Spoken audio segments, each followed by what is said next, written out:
దేవుని నామమునకు మహిమ కలుగునుగాక.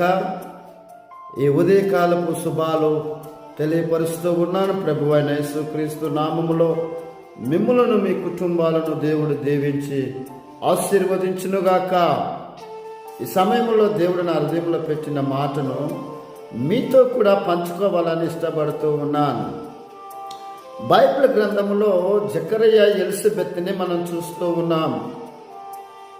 వారు యాజక ధర్మము, దేవుని పరిచర్య చేసే ఒక సేవకుని యొక్క కుటుంబముగా కనబడుతూ ఉన్నది. ఈ సేవకుని కుటుంబంలో ఏమి కొరతగా ఉన్నదంటే, వారు అనేక దినాలుగా అనేక సంవత్సరాల నుండి వారు పరిచర్య చేస్తూ ఉన్నారు. కానీ వారికి ఒకటి కొదువుగా ఉన్నది.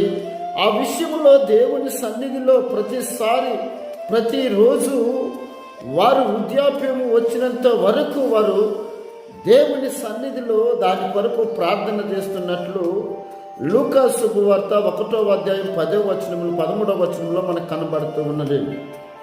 వారు ఎలాగో దేవుని పరిచర్య చేసినారనే విషయం కూడా ఆ మొదటి గ్రంథములో 6వ వచనములో మనం చూసినట్లయితే, వారి పరిచర్య ధర్మం అంట క్రమముగా జరిగించిండు. వారు నిరపరాధులుగా, నీతిమంతులుగా దేవుని సన్నిధిలోకి వెళ్ళి ధూపము వేయుటలో క్రమమైన పద్ధతిలో వారు చేసినట్లు మనం చూస్తూ ఉన్నాం. కానీ వారికి గర్భఫలం లేదు. ఆ గర్భఫల విషయంలో వారు అనేక సంవత్సరాలుగా దేవుని సన్నిధిలో ప్రార్థన చేస్తున్నప్పుడు దేవుని దూత అతని దగ్గరికి వచ్చి అంటూ ఉన్నది, 1వ అధ్యాయం 13వ వచనంలో అంటున్నాడు, జకరియా, నీ ప్రార్థన వినబడినది, భయపడకము, ధైర్యముగా ఉండుము అంటూ ఉన్నానండి.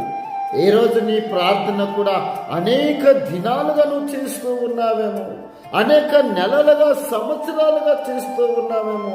అయ్యో, ఇన్ని సంవత్సరాలు నేను ప్రార్థన చేస్తున్నానే, నా జీవితంలో కార్యము జరగట్లేదని నువ్వు ఒకవేళ కృంగిపోతూ ఉండవచ్చు, ఒకవేళ నీవు ఎంతో బాధతో ఉండవచ్చు. కానీ ఈ సమయంలో నా దేవుని వాక్యము సెలవిస్తుంది, జకరియా, నువ్వు భయపడకము, ధైర్యముగా ఉండమని చెప్పినట్లు ఈ సమయంలో నేను చెబుతూ ఉన్నాను.